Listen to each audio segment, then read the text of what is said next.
2021년 2회 전기기사 실기. 자, 1번부터 같이 가보겠습니다.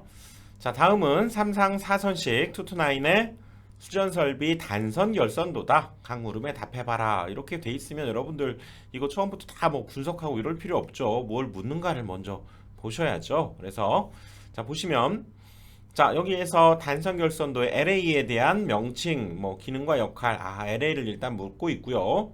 그리고 또 수전 설비에서의 부하 집계 입력 환산표가 있을 때 그것들을 뭐 효율, 역률, 또 입력 환산에 대해서 정리, 표로 주어진 조건들을 표로 정리하라는 문제가 있고요.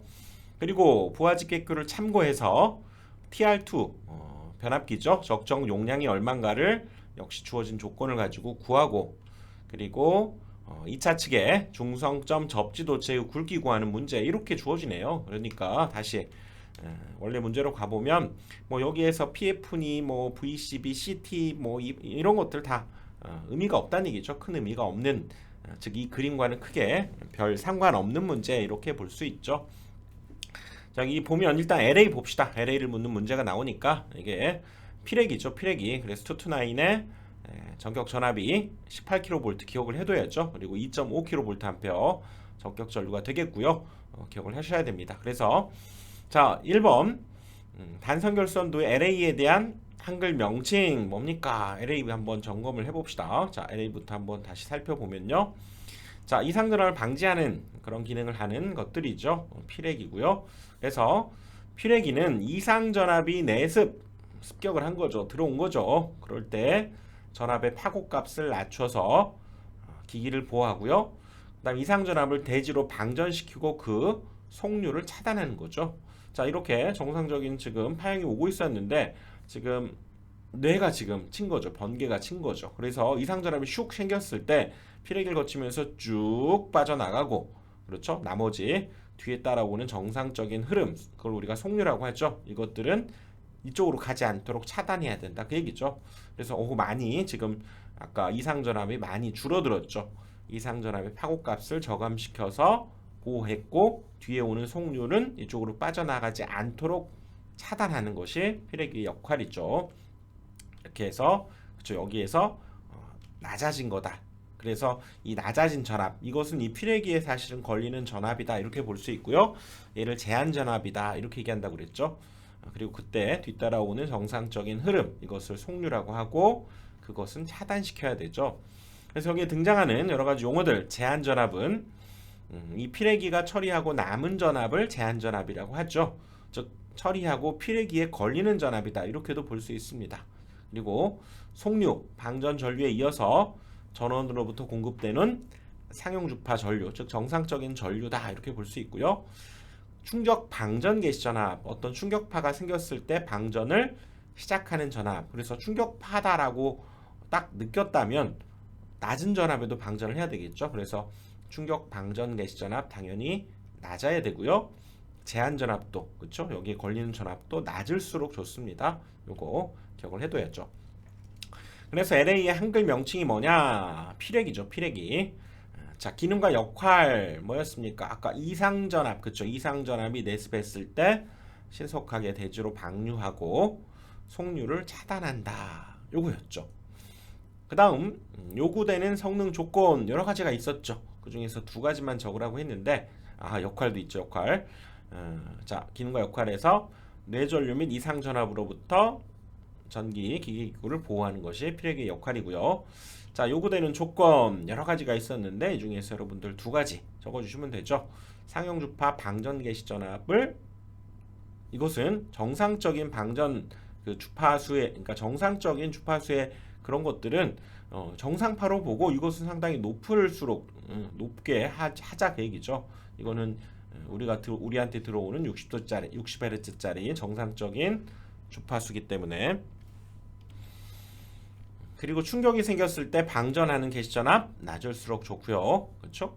또 방전 내량이 크고 제한 전압도 낮을 것 그랬었죠. 그다음에 속류 차단 능력도 클 것, 뒤에 따라오는 정상적인 흐름은 차단해야 된다 그 얘기죠.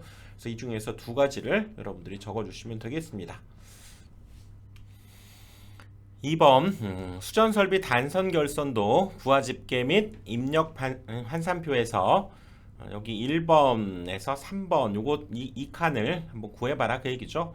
우리는 여기 다 한번 구해보는데요. 이거 어렵지 않습니다. 여기 주어진 부하 집계 이것을 이쪽으로 환산표로 정리해봐라 지금 그 얘기죠. 그래서 지금 전등 및 전열 같은 경우에는 설비 용량 효율에 지금 합계가 350kW고요. 효율이 100%, 역률 80%, 효율이 60% 이렇게 주어졌죠. 그래서 여기 보시면 전등 전열이 설비 용량 350 맞고요. 효율 역률 적어보라 그 얘기죠. 효율 100%, 역률 80% 여기 적어봅시다. 효율 100%, 역률 80% 이렇게 적어주시면 되고요. 입력 환산이 뭐냐? 지금 여기에서는 사실상 얘가 설비 용량 출력이다 이렇게 볼 수 있기 때문에 그렇죠. 입력이 들어갔을 때 나오는 이 출력이 지금 350kW였을 때 여기 입력 이거를 한번 환산해 봐라 그 얘기죠. 그럼 여기에서는 잠깐 효율이 있겠죠.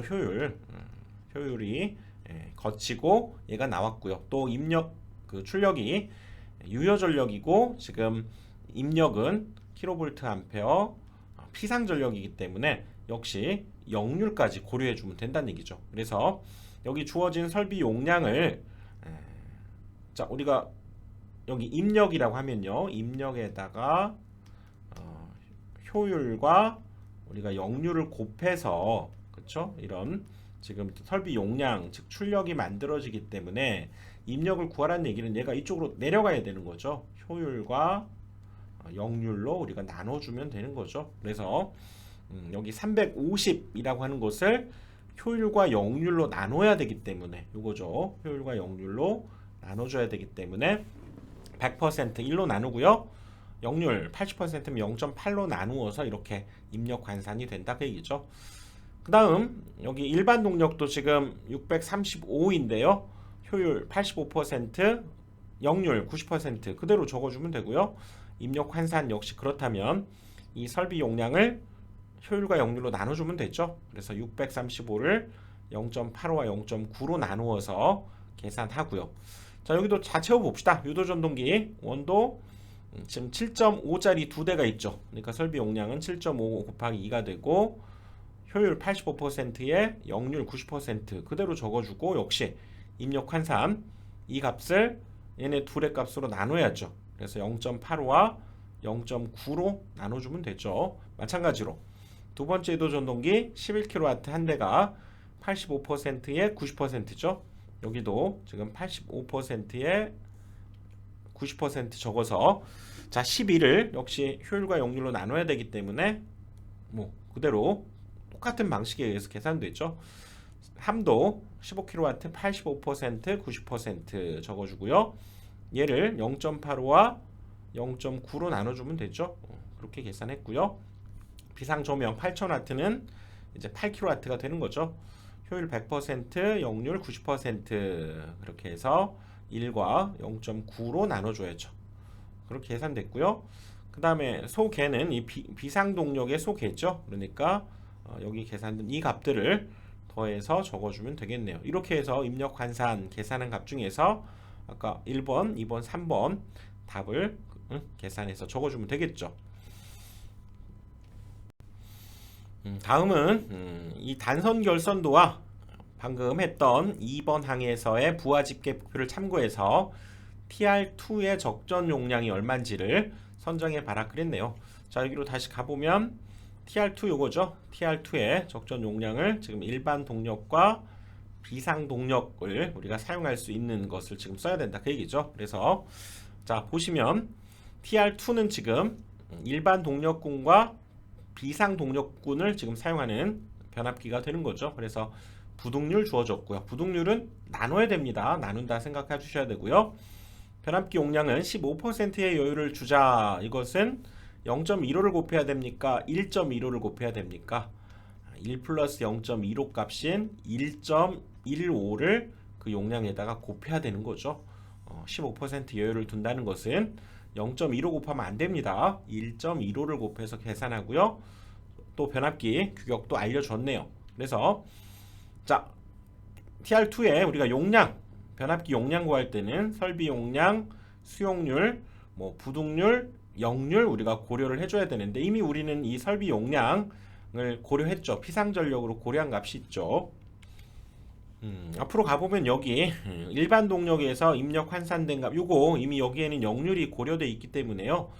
우리가 뭐 부득률, 역률 원래 이렇게 적용하고요. 뭐 설비 용량, 그 다음에 여기가 수용률은 곱하고 우리가 부득률은 나누죠. 역률로 나누고 수용률은 곱한다는 거 기억을 해 두셔야 되는데 여기에서는 지금 설비 용량, 역률 이게 지금 고려되어 있습니다. 이 값에 일반 동력의 요거 그 다음에 비상 동력의 62.49 요거에다가 이제 각각의 수용률이 얼마라고 했습니까? 일반 동력의 수용률은 45% 그러니까 여기에다가 0.45를 곱하고요.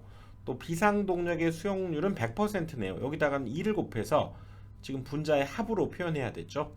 그렇죠? 그래서 다시 한번 가보면 자 여기에서는 그쵸 380.07에다가 수용률인 0.45를 곱하고 비상동력 지금 62.49였죠. 거기에 수용률 100%니까 1을 곱해서 더한 뒤에 지금 둘 사이에 부득률 1.3 주어졌으니까 부득률 나눠야 되고요. 역률 추가로 할 필요 없죠. 왜냐하면 이 자체가 지금 피상전력이기 때문에 역률은 추가로 할 필요 없습니다. 그래서 요 값을 해주면 되고요. 거기에 15% 여유 반드시 1.15를 곱해야죠. 0.15 곱하면 안 됩니다. 이렇게 해서 계산한 값을 구해보니까 385.75가 나오고요. 이제 이거보다는 그쵸 한 단계 위에 있는 걸 찾아야죠. 아래 있는 거 하면 안 되죠. 그래서 400kVA를 선정을 해주면 되겠습니다. 이렇게 해서 자 TR2의 용량을 결정을 했고요. 네 번째 단선 결선도에서 이번에는 자 TR2의 2차 측 중성점 접지도체의 굵기 선정하라. 이거 공식 여러분들 외우셔야 됩니다. 그렇죠? 우리 보호도체 단면적 결정하는 공식이 있었죠. S는 K분의 루트 I 제곱 T 뭐 이렇게도 할 수 있고요. 또 K에 I 뭐 루트 밖으로 나가도 되니까요. 이렇게 표현해도 되겠죠. 이때의 K는 그 보호도체의 재질, 온도에 따른 개수인데 주어집니다. 여기도 주어진 조건 보면 그때의 개수 여기 있죠. 433을 써라 했으니까 요 값 결정이 됐고요. 그 다음에 T는 자동 차단을 위한 보호장치의 동작 시간입니다. 여기 보면 고장 전류를 0.1초에 차단하라. 오호 동작 시간도 알려줬죠. 이제 우리는 I만 구하면 되는데 여기서 I는 고장 전류를 뜻합니다. 고장 전류. 그래서 다시 여기 참고사항에 가보니까 고장 전류는 변압기 2차 전격 전류의 20배로 본다 그랬죠. 그러면 이제 전격 전류를 또 알면 되겠네요. 전격 전류만 알면 되는데 지금 우리가 TR2의 전격 전류 가볼까요? TR2는 요거죠. TR2는 지금 우리가 400kVA의 지금 변압기 용량 방금 결정했었고요. 그리고 선간 전압이 지금 380이기 때문에 그때의 전격 전류 우리가 I라고 한다면 얘는 그때의 용량을 루트 3V로 나눠준 것이 이제 전격 전류가 되는 거죠.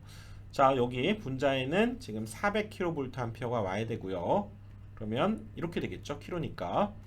그리고 루트 3에 여기가 380 이렇게 계산하면 이것이 요 변압기에서의 전격 전류가 되는 거죠. 그래서 다시 자 여기에서 자 요거 다시 한번 계산해 봅시다. 자 이 식을 우리가 이용해야 되기 때문에 자 K 개수에다가 고장 전류의 제곱 T를 한 것에 좀 루트를 씌워주면 되죠. 그래서 R을 구하기 위해서 2차 측의 전격 전류는 용량을 루트 3 성간전압으로 나눠야 됩니다. 요거 해보니까 400kg니까요. 400에 10의 세제곱을 루트 3 380으로 나눠야죠. 이거 계산해보면 607.74고요. 그거의 몇 배? 20배였죠. 20배. 그래서 20배를 계산을 해보니까 다음과 같이 나오고요. 그럼 끝난 거죠. K에다가는 143, T는 0.1, I에다 이 값을 이제 집어넣기만 하면 끝나는 거죠. 그렇게 해서 26.88이 나오고요. 자, 요거 계산된 값보다는 당연히 이제 표준 굵기에서 선정을 해야 되기 때문에 역시 얘보다는 크거나 같은 최소값인 25 안 되죠. 35제곱밀리미터를 선정해 주면 되겠죠. 35제곱밀리미터 이렇게 답을 해 주시면 되겠습니다. 2번 고조파 부하가 있는 회로에서의 전류가 여기 기본파와 2고조파, 3고조파 이런 것들이 지금 더해져 있네요. 이런 전류가 흐를 때 이 전류의 시료값을 구해봐라 그랬죠. 자, 여기에서 우리 시료값이라고 하는 것은 우리가 각 고조파들의 제곱의 합의 제곱근 이렇게 얘기하죠. 그래서 자, 요것은 일단 요거 기본파에서도 역시 시료값을 제곱해야 되고요. 또 2고조파도 그때의 시료값을 역시 제곱하고요. 3고조파 마찬가지입니다. 시료값을 제곱한 것을 더해서 그거의 합의 제곱근이다 이렇게 얘기하죠. 그래서 여기에서 표현되어 있는 10은 최대값입니까? 시료값입니까? 이건 최대값이죠. 그러니까 요거의 시료값은 최대값을 루트 2로 나눠야 되고요. 여기에서도 최대값이 4기 때문에 루트 2로 나눠야 되고요. 여기도 최대값이 3이니까 시료값은 루트 2로 나눠야 됩니다. 그것을 제곱을 해서 더한 뒤에 요것을 루트 씌워야 된다. 그 얘기죠. 그 얘기입니다. 이게 지금 요 얘기를 다시 한번 적은 거고요. 이거 뭐 계산기로 두드려 보면 답이 나오죠. 답이 나옵니다. 7.91A가 답이 되겠네요. 다음 3번 아래 요구사항을 참고해서 미완성 시퀀스 회로와 타임 차트 빈칸을 채워서 완성해봐라. 단 이런 타이머 1, 2, 3, 4 설정 시간은 타이머 한시 동작 A 또는 B 접점이 동작된 시간을 의미하며 아래의 예시를 활용해서 회로를 완성해라 그랬는데 자 이거 하나씩 그냥 문자로 저랑 읽어보고 하기에는 그냥 시간만 많이 들고 잘 이해가 안 됩니다. 실제로 제가 애니메이션으로 만든 그림을 보면서 여러분들 이해하시면 그걸 보면 이해가 됩니다. 이거 뭐 문자 백날 읽어봐야 잘 이해가 안 되고요. 같이 한번 애니메이션으로 살펴보겠습니다. 지금 여기 이 빈칸 이 부분을 지금 적절히 A 접점, B 접점 이런 것들을 우리가 채택을 해서 이걸 지금 채워봐라 지금 그 얘기죠. 실제로는 이제 이런 그림이 만들어져야 됩니다. 이런 그림이 각각 만들어져야 되고요. 이것을 찾는 것이 사실 굉장히 곤란하죠. 먼저 이 시퀀스를 보면서 이 동작 과정을 이해하지 못하면 어떻게 여기를 채울 수 있겠습니까? 그래서 이 문제를 보고 동작 과정을 한번 확인을 해 보시고요. 또 그걸 보면서 나중에 그래서 이런 접점이 필요했구나를 역으로 판단하시는 것이 더 합리적이고 공부가 됩니다. 아니면 이거 아예 포기하고 싶은 마음이 들기 때문에 이 결론을 먼저 보시는 것도 괜찮습니다. 자, 지금 여기에다가 지금 전원을 이렇게 공급을 하고요. 전원을 공급한 상태에서 지금 푸시 버튼을 한번 눌러봤죠. 처음부터 보겠습니다. 자, 먼저 여기 MCCB를 이제 ON을 하게 되면 여기 전원이 일단은 공급이 되죠. 근데 아직은 여기가 지금 MC1, 2, 3가 열려있기 때문에 이 전동계는 아직 전원이 공급되지 않고요. 자, 여기 지금 보조 회로에도 지금 보면 EOCR에는 전원이 지금 공급이 되고 있습니다. 그래서 준비 태세를 갖춘 거고요. 여기도 지금 쭉 따라가 보면 여기 B접점이니까 연결이 되어 있는 듯 하지만 여기가 다 A접점이어서 아직은 이쪽에 아무런 전원 공급이 이루어지지 않고 있는 거죠. 자, 이 상태에서 이제 푸시 버튼 1에 손을 가져다 대고 자, 한번 눌러 보겠습니다. 눌러 보면 어떤 일이 일어나느냐. 일단 먼저 과정을 봅시다. 눌러 보게 되면 여기 전원 공급이 이루어지죠. 여기 B접점이니까 여기 레드램프에 불이 들어오고요. MC가 여자되고 MC1이 여자되니까 여기 A접점이 달라붙으면서 자기 유지도 되네요. 그리고 여기도 당연히 B접점들이니까 T1 타이머가 지금 여자가 된 거죠. 그렇다고 그래서 여기 타이머에 T1 접점은 아직 달라붙지는 않죠. 얘는 시간이 흐른 뒤에 달라붙은 한시 접점이 되는 거니까 아직은 안 달라붙고요. MC1이 여자되었다는 건 여기 MC1이 달라붙어서 전동기 1이 가동을 시작했네요. 자, 이 상태입니다. 그래서 손을 또 떼어도 지금 자기 유지에 의해서 계속 지금 이 전원 상태는 유지를 하면서 지금 전동기 1이 윙 돌아가고 있는 거죠. 그러다가 이제 어떤 변화가 있어야 됩니까? 타이머 1이 지금 여자됐기 때문에 여기 타이머 1에 여기 A 접점이 이제 설정된 시간이 지나면 얘가 달라붙어야죠. 자, 이제 붙었습니다. 한 3초라든가 5초라든가 시간이 지났다고 합시다. 달라붙어서 이제 전원 공급이 역시 B 접점이니까 이루어져서 MC2가 여자가 됐네요. 그럼 MC2 접점 달라붙고요. 여기 전동기가 동작을 하고 그린 램프에도 불이 들어오죠. 그리고 MC2의 A 접점 여기 자기 유지하면서 달라붙게 되고 역시 어호, 타이머 2가 다시 여자가 되네요. 근데 이거 역시 한시 접점이기 때문에 아직은 달라붙지 않습니다. 그래서 오호, 이 상태로 가동을 계속 하다가 다시 타이머 2가 지금 여자 되어 있다. MC2가 여자 되면 여기는 지금 떨어져 버리죠. 그래서 타이머 1도 지금 소자가 돼 버리는 거죠. 타이머 1이. 타이머 2가 지금 여자가 돼서 지금 대기 상태에 있는 거고요. 그렇죠? 타이머 1은 지금 소자가 돼 버린 거죠. 여기 소자가 됐고요. 그렇게 시간이 이제 흐른 뒤에 다시 타이머 2에 여기 A 접점은 바로 달라붙는 것이 아니라 시간이 지난 뒤에 이렇게 달라붙게 되면서 MC3가 그러면 여자가 되고요. 얘 또 자기 유지 되면서 화이트 램프에 불이 들어오네요. 그리고 여기 타이머 2는 그러면 여기 MC3에 여기 B 접점 때문에 다시 소자가 돼버리고 또 MC3 이렇게 달라붙게 되면서 MC3 요것이 달라붙으면서 전동기 3이 동작하게 되죠. 그러니까 순차적으로 얘 동작하고 설정된 시간이 지나면 얘가 동작하고 또 설정된 시간이 지나면 얘가 동작하는 걸 알 수가 있죠.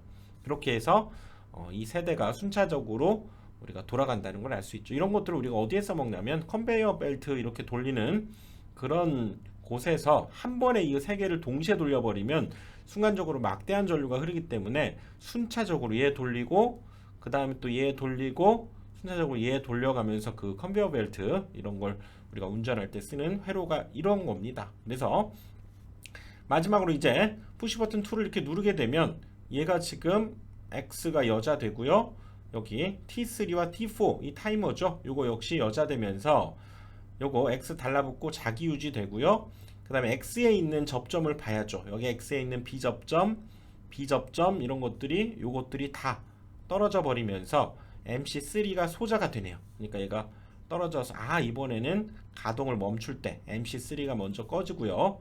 얘를 떼도 역시 자기 유지가 이루어지다가 그렇죠? 그 다음에 설정된 시간이 지나면 여기가 타이머 3가 얘가 탁 열려버리는 거죠. 타이머 3가 열리면서 MC2가 소자돼서 이번에는 MC2가 이렇게 동작을 멈추게 되는 거죠. 그리고 또 설정된 시간이 지나면 T4죠. T4에 의해서 얘가 또 탁 꺼지면서 MC1이 소자돼서 이것이 동작을 멈추게 되네요.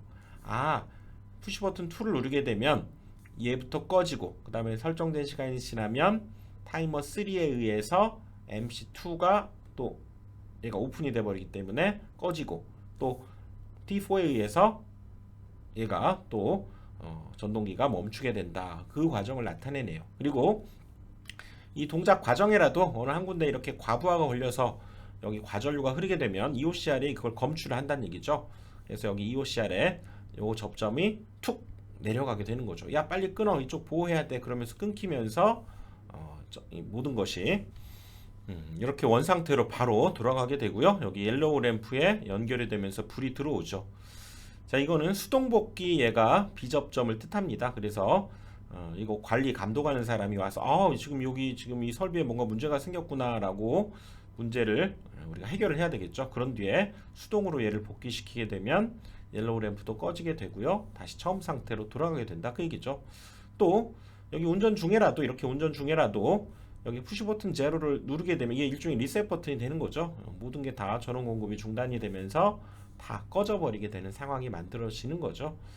푸시 버튼 제로에 이거는 뭐 리셋 버튼이다 이렇게 얘기할 수 있겠죠. 자 이런 동작 과정을 갖게 됩니다. 그래서 여기에 지금 들어가야 될 것들이 지금 타이머 1, 타이머 2가 있고요. 또 MC2와 MC3에 저기 A 접점이 각각 들어가야 되는데 이거 생각하기 굉장히 사실 좀 어렵죠 여러분들. 그렇죠? 여기에 접점들 그런 이유 때문에 지금 T4, T3가 지금 각각 이렇게 주게 되고요. 그 다음에 이거는 일종의 MC3를 이쪽에 지금 묻어 놓은 거죠. 인터록이다 이렇게 볼 수 있죠. MC2 동작하게 되면 얘가 동작하지 않도록 만들어 주는 거죠. 그래서 이런 것들이 지금 들어가게 됩니다. 자, 이걸 참고해서 여러분들 거기 빈칸 이제 채워 주시면 되고요. 이제 타임 차트 릴레이 X 전자접촉기 1, 2, 3의 동작 사항을 이렇게 타임 차트를 한번 그려봐라 그 얘기죠. 그래서 지금 푸시 버튼 1을 처음에 누를 때 여러분들 잘 생각을 해보십시오. 여기 릴레이 X와 지금 MC 1, 2, 3 지금 이거를 우리가 따져야 되는데요. 릴레이 처음 누르게 되면 자 여기에 지금 아까 여자가 됐어요. MC1이 일단 여자가 되고요. 아직 X는 어디 있습니까? 릴레이 X가 저기 나중에 있죠. 아직은 동작하지 않네요. 릴레이 X는 푸시 버튼 2를 누를 때 얘가 동작을 하게 되니까 아 얘는 나중에 동작하고 얘를 누르게 되면 MC1과 MC2, MC3가 순차적으로 얘가 동작을 했죠. 그러니까 얘를 누르게 되면 MC1은 바로 동작을 해서 쭉 이어나가게 되고요. 푸시 버튼 2가 어디 있었습니까? 푸시 버튼 지금 2를 누르게 되면 역으로 멈추게 되니까요. MC1은 그대로 쭉 이어서 나가게 되는 거죠. 그리고 MC2는 설정된 시간이 지났을 때 T1 이렇게 나가게 되고요. 얘는 T3 역시 설정된 시간이 지난 뒤에 가게 되고 그 다음에 푸시 버튼 2를 누르게 되면 얘부터 멈추게 되는 거죠. 그리고 그 다음 얘가 멈추게 되고 그 다음 얘가 멈추게 되니까 즉 순차적으로 지금 MC1이 일종의 첫 번째 우리 전동기가 동작하는 시간을 의미하는 거죠. 그래서 얘는 처음부터 동작해서 가장 마지막에 얘가 멈췄죠. 그리고 얘는 그 다음 설정 시간에 동작해서 얘보다는 한 단계 전에 동작을 멈추게 되고요. 그 다음에 MC3도 이 다음 설정 시간에 동작을 해서 얘보다는 역시 한 단계 먼저 즉 얘를 누르게 될 때 바로 이것이 동작하게 그러니까 멈추게 됐던 거죠. 그리고 X 같은 경우도 푸시 버튼 2를 누를 때 얘가 동작을 지금 들어가는 거죠. 그리고 X는 지금 여기 푸시 버튼 2를 누를 때 얘가 동작을 했다가 지금 푸시 버튼 2를 누를 때 얘가 동작을 했다가 여기에서 MC 지금 T4가 이렇게 꺼지면서요. MC1이 소자될 때 얘가 다시 이렇게 열려버리면서 같이 소자가 되는 거죠. 그러니까 MC1이 소자될 때 얘도 열리면서 같이 소자가 되기 때문에 MC1이 소자될 때까지 같이 맞추어서 여기에 맞춰야죠. 맞춰서 이렇게 그려주면 되고요. 여기까지가 지금 사실상 일단락이 된 거죠. 그리고 다시 푸시 버튼 1을 누르게 된다면 다시 여기서부터 시작을 하게 되기 때문에 요거 역시 지금 이렇게 다시 채워줘야 된다는 걸 알 수가 있죠. 이거는 여기서부터 다시 시작함을 뜻합니다. 그래서 MC1이 또 MC2, MC3, 그 다음에 X까지 이렇게 그려주시고요. 여기도 있다면 반드시 그려야 되겠죠. 이렇게 해서 타임 차트를 완성해 봤습니다. 이번 강의는 여기까지 하고요. 또 다음 강의에서 이어가겠습니다.